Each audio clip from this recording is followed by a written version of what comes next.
Welcome to our channel. Magic Tales AI. एक दिन एक गाय ने सोचा कि वह अपने लिए एक प्यारा सा घर बनाएगी। हर रोज वह जंगल से लकड़ियां जमा करती और रेलवे ट्रैक पर रख देती। धीरे धीरे उसने एक अच्छा सा घर बना लिया। एक दिन गाय ताजा घास खाने थोड़ी दूर चली गई। अचानक एक तेज रफ्तार रेलगाड़ी उसके घर की तरफ बढ़ने लगी। गाय ने देखा तो उसे समझ नहीं आया कि क्या करे। वह तुरंत उस रेलगाड़ी के पीछे भागी, लेकिन देर हो चुकी थी। रेलगाड़ी ने गाय का प्यारा सा घर पल भर में तबाह कर दिया। गाय सदमे में थी। वह वहीं बैठकर रोती रही। उसकी मेहनत मिट्टी में मिल गई थी। लेकिन फिर सबसे बुरा यह हुआ, किसी ने भी लाइक और सब्सक्राइब नहीं किया। एक किसान को अपने खेत से सोने का मटका मिलता है। वह जल्दी जल्दी उसे अपने कंधों पर रखकर घर ले जाता। गाय को सब कुछ बताता है। गाय और किसान मिलकर मटके में बहुत सारे अंडे डालते हैं। थोड़ी देर बाद अंडे सोने के बन जाते हैं। किसान हैरान रह जाता है। फिर वह मटके में कुछ पैसे डालता है। कुछ देर बाद लाखों रुपए निकल आते हैं। किसान खुशी से पागल हो जाता है और सब कुछ घर ले जाकर सो जाता है। रात के अंधेरे में एक चूहा चुपके से मटके में घुस जाता है। सुबह जब किसान आंख खोलता है तो देखता है कि हजारों चूहे घर में भरे पड़े हैं। किसान और गाय घबराकर भागते हैं और एक पेड़ पर चढ़ने की कोशिश करते हैं, लेकिन गाय गिर जाती है और उस पर हजारों चूहे चिपक जाते हैं। किसान जल्दी से कूदकर मटका उठाता है और खेतों की तरफ भाग जाता है। वहां जाकर मटके को जमीन में दफना देता है। किसान ने गाय की जान तो बचा ली, लेकिन किसी ने लाइक और सब्सक्राइब नहीं किया।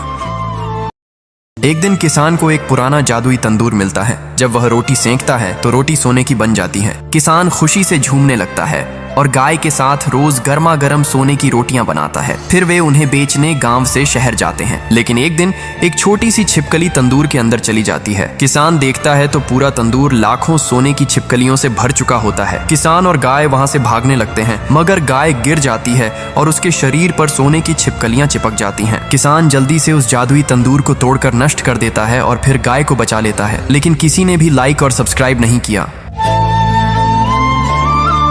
भुक्कड़ किसान अपनी सारी मुर्गियों को पकाकर खा जाता है। फिर वह गाय के पास जाता है। गाय उसे एक ट्रक भर के पिज्जा लाकर दे देती है। भुक्कड़ किसान सारा पिज्जा छट कर जाता है। फिर वह कबूतर के पास जाता है। कबूतर उसे एक ट्रक भर के बर्गर ला देता है। भुक्कड़ किसान वह भी खा जाता है, लेकिन फिर भी उसका पेट नहीं भरता। गाय और कबूतर एक बड़े बर्गर में दवा मिला देते हैं और किसान को खिला देते हैं। किसान ठीक हो जाता है। गाय रोने लगती है क्योंकि किसी ने लाइक नहीं किया। एक भुक्कड़ किसान हर रोज चावल और दाल खा जाता है, मगर फिर भी उसका पेट नहीं भरता। एक दिन वह एक बिल्ली से कहता है कि वह उसके लिए पकौड़े ले आए। बिल्ली एक ट्रक भर के गर्मा गर्म पकौड़े ले आती है। किसान बिना सोचे समझे सारे पकौड़े खा जाता है, मगर तभी उसका पेट जलने लगता है और वह चीखने लगता है। बिल्ली जल्दी से एक मलाई का डिब्बा ले आती है। किसान खाकर ठीक हो जाता है, मगर बिल्ली रोने लगती है क्योंकि किसी ने लाइक और सब्सक्राइब नहीं किया।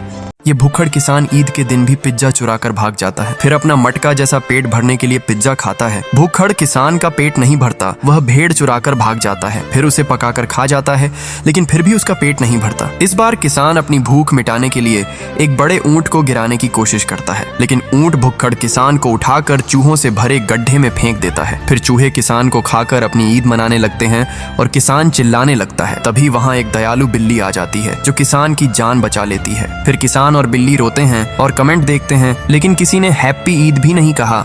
किसान को सोने का बीज मिलता है जिसे वह जमीन में लगा देता है। कुछ ही देर में एक सोने का पेड़ उगने लगता है। किसान हैरान हो जाता है। फिर वह अपनी गाय के साथ पेड़ से सोना इकट्ठा करता है और उसे बेचने बाजार जाने लगता है। एक आदमी की नजर सोने पर पड़ जाती है। वह कुल्हाड़ी लेकर पेड़ को बेरहमी से काटने लगता है और उसे चुराने लगता है। मोटा चोर आदमी पूरा पेड़ कंधे पर उठाकर भाग जाता है। जब गाय और किसान वापस आते हैं तो उन्हें पेड़ नहीं मिलता। वे बहुत दुखी होते हैं। फिर गाय अपने दूध से उस पेड़ को दोबारा उगाने लगती है और पेड़ फिर से उग जाता है, लेकिन किसान और गाय बहुत रोते हैं क्योंकि किसी ने एक लाइक भी नहीं किया। किसान को सोने का बीज मिलता है जिसे वह जमीन में लगा देता है। कुछ ही देर में एक सोने का पेड़ उगने लगता है। किसान हैरान हो जाता है। फिर वह अपनी गाय के साथ पेड़ से सोना इकट्ठा करता है और उसे बेचने बाजार जाने लगता है। एक आदमी की नजर सोने पर पड़ जाती है। वह कुल्हाड़ी लेकर पेड़ को बेरहमी से काटने लगता है और उसे चुराने लगता है। मोटा चोर आदमी पूरा पेड़ कंधे पर उठाकर भाग जाता है। जब गाय और किसान वापस आते हैं तो उन्हें पेड़ नहीं मिलता। वे बहुत दुखी होते हैं। फिर गाय अपने दूध से उस पेड़ को दोबारा उगाने लगती है और पेड़ फिर से उग जाता है, लेकिन किसान और गाय बहुत रोते हैं क्योंकि किसी ने एक लाइक भी नहीं किया। बिल्ली दादाजी के लिए एक बड़ा तरबूज खरीद कर लाती है। दादाजी सारा तरबूज खाने लगते हैं, लेकिन बेचारी बिल्ली को एक बाइट भी नसीब नहीं होती। फिर दादाजी को भूख लगती है। वह बिल्ली से कहते हैं, मेरे लिए कुछ लाओ। बेचारी बिल्ली अपने दादाजी के लिए कहीं से पिज्जा चुरा कर ले आती है। भुक्खड़ दादाजी पूरा पिज्जा निगल जाते हैं और बिल्ली को खाने के लिए कुछ भी नहीं देते। लेकिन इस भुक्खड़ दादाजी का पेट फिर भी नहीं भरता। वह बिल्ली से कहते हैं, अब मेरे लिए बर्गर लाओ। अब बिल्ली को भी गुस्सा आने लगता है। वह बर्गर को मिर्ची से भर देती है। बिल्ली बर्गर को अपने सिर पर उठाकर जल्दी से दादाजी के पास ले जाती है। दादाजी जैसे ही इतना क्रिस्पी बर्गर देखते हैं तुरंत खा जाते हैं, लेकिन फिर मिर्च अपना काम दिखाती है। भुक्खड़ दादाजी का पेट खराब हो जाता है और वह दर्द से चिल्लाने लगते हैं। गुस्से में आकर दादाजी डंडा लेकर बिल्ली के पीछे भागते हैं, लेकिन बिल्ली भाग जाती है और रोने लगती है क्योंकि किसी ने लाइक और सब्सक्राइब नहीं किया। Like, comment, share. And don't forget to subscribe.